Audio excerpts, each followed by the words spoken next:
wabarakatuh. Jumpa kembali rekan-rekan praktisi HIC di Ruang HIC. Pada kesempatan ini kita cukup berbeda. Biasanya kita di indoor, kesempatan ini saya mencoba untuk membuat konten ini di outdoor. Jadi kemungkinan dalam proses pembuatan video ini, penyajian materi ini nanti akan terdistract suara-suara dari eksternal. Misalkan suara ayam itu mungkin terdengar, kemudian suara burung, suara kendaraan dan sebagainya. Pada kesempatan ini kita akan membahas terkait izin kerja ataupun sering dikenal dengan permit to work juga ataupun dengan work permit. Jadi istilah izin kerja ini cukup familiar rekan-rekan di dunia industri, di dunia kerja, karena ada beberapa perusahaan yang telah menerapkan sistem ini, ataupun mungkin ada perusahaan yang belum menerapkan ataupun perusahaan yang akan menerapkan sistem izin kerja ini. Nah, kita kenali dulu izin kerja itu apa rekan-rekan. Jadi izin kerja ini adalah suatu alat untuk mengontrol risiko, salah satu yang bersifat administratif. Kenapa seperti itu? Seperti yang kita tahu ya, dalam mitigasi risiko atau itu untuk risk control administratif itu salah satunya ada izin kerja. Nah, memang secara fisik dia berupa kertas, dan mungkin bagi orang bisa mengartikannya secara harfiah itu adalah benar-benar suatu hal administratif. Tapi justru kita lihat kalau secara utuh keseluruhan kita melihat view-nya dari atas, misalkan aerial view-nya seperti apa. Jadi izin kerja itu cakupannya sangat luas dan itu memang benar-benar sangat membantu untuk mengontrol risiko. Jadi untuk izin kerja ini sendiri rekan-rekan, seperti yang kita tahu, setiap tempat kemungkinan secara format dia akan berbeda ya. Secara format, kemudian secara scope izin kerjanya juga akan berbeda. Jadi ada yang menerapkan mungkin formatnya format A, format B ataupun format C.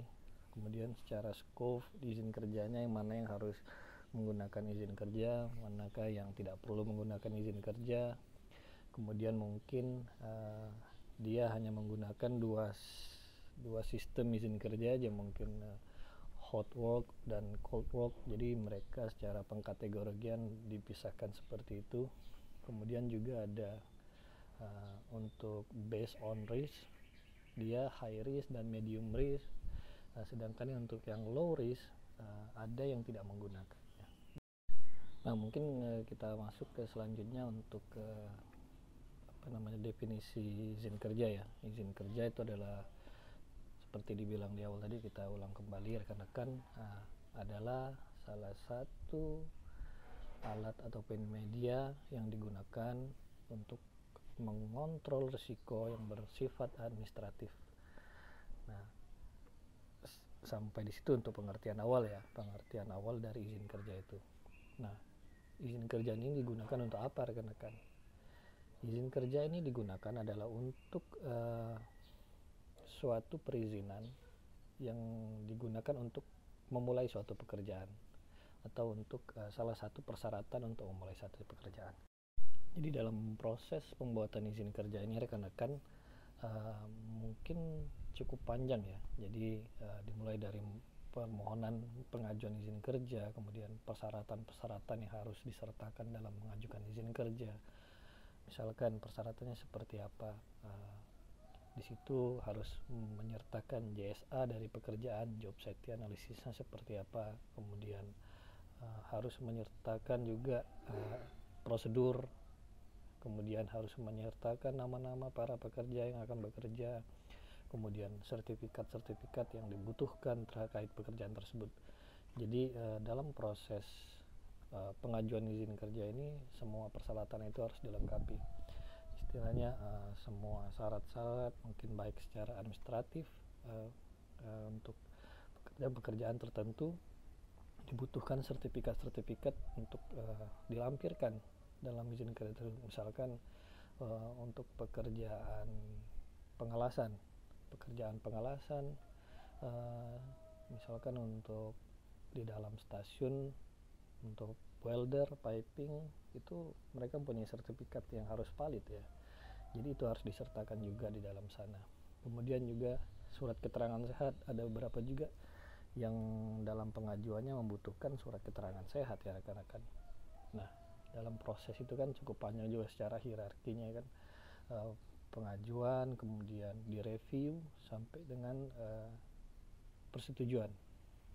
Setelah itu juga ketika mau melakukan pekerjaan juga mungkin ada dilakukan validasi kesiapan pekerjaan.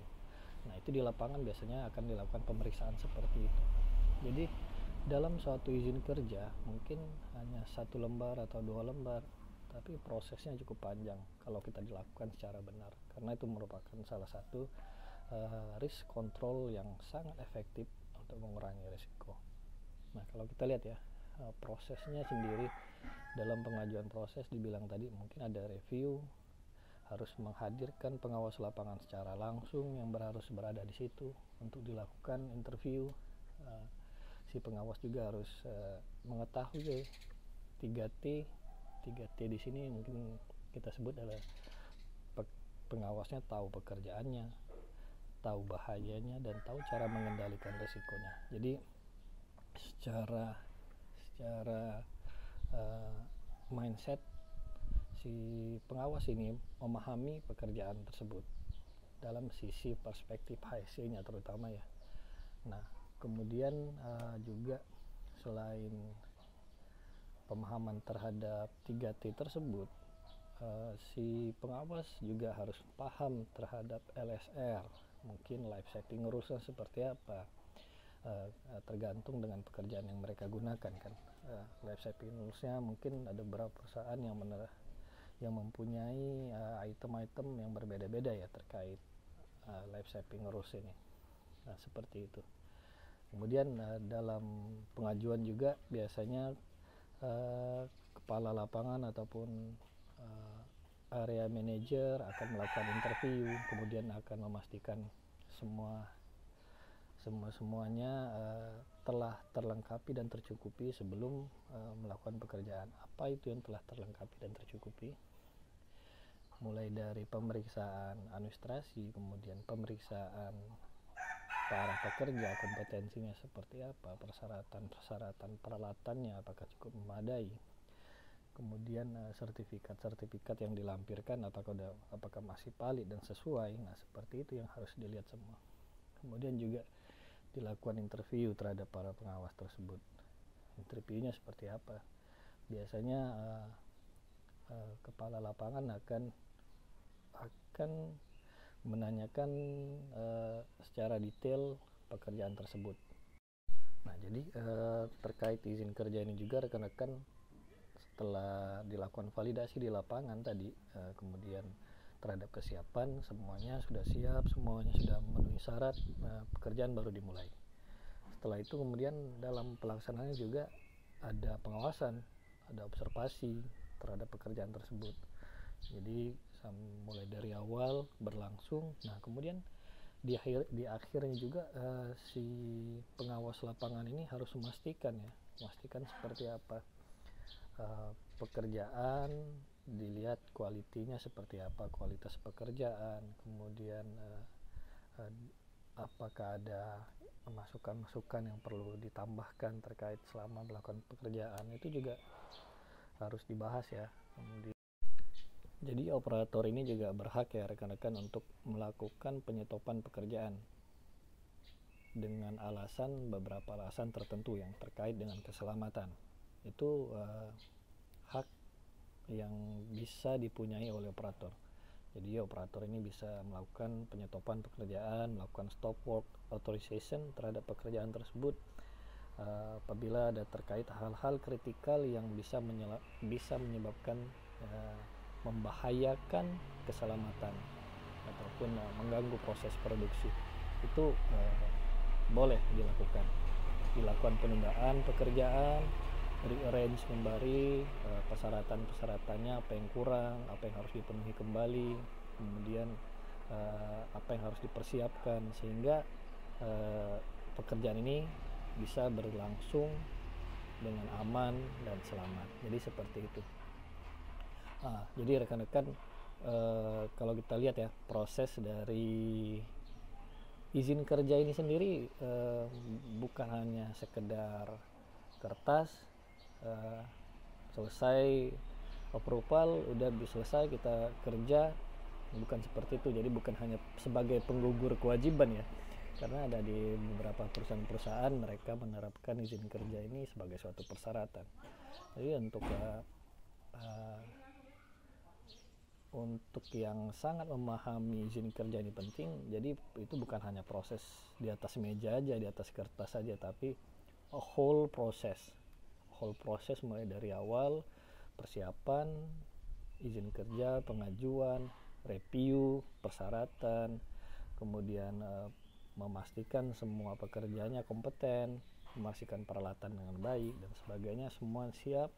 Kemudian lanjut di lapangannya seperti apa. Di lapangan dilakukan cek and recheck kembali ya, karena validasi kesiapan, kemudian dilakukan pemeriksaan pemeriksaan ataupun pengawasan selama berlangsungnya pekerjaan. Kemudian akhir dari pekerjaan dilakukan review. Jadi proses dari izin kerja ini sangat panjang. Nah, untuk izin kerja ini juga macam-macam kan. Balik lagi kita kawal, tergantung dari sistemnya mau seperti apa perusahaannya, tapi secara general sistemnya seperti itu. Untuk berdasarkan format silakan, pasti tiap perusahaan mempunyai bermacam-macam format yang digunakan untuk izin kerja ini.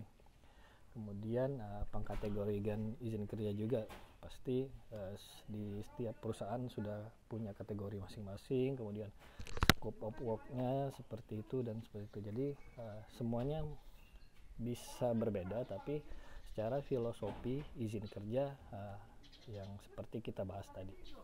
Oke, rekan-rekan, saya kira sampai di sini. Alhamdulillah, di udara yang cukup segar, kemudian ini ada suara kendaraan yang lewat, suara burung, suara kokok ayam, maklum karena kita tinggalnya di kampung, jadi banyak terdistract sama suara-suara eksternal. Mudah-mudahan konten hari ini bermanfaat bagi rekan-rekan, sehingga bisa menambah referensi. Saya yakin sekali bahwa banyak kekurangan dari diri saya, insya Allah akan terus kita perbaiki. Kami butuh masukan dari rekan-rekan. Itu saja sampai di sini. Salam keselamatan. Assalamualaikum warahmatullahi wabarakatuh.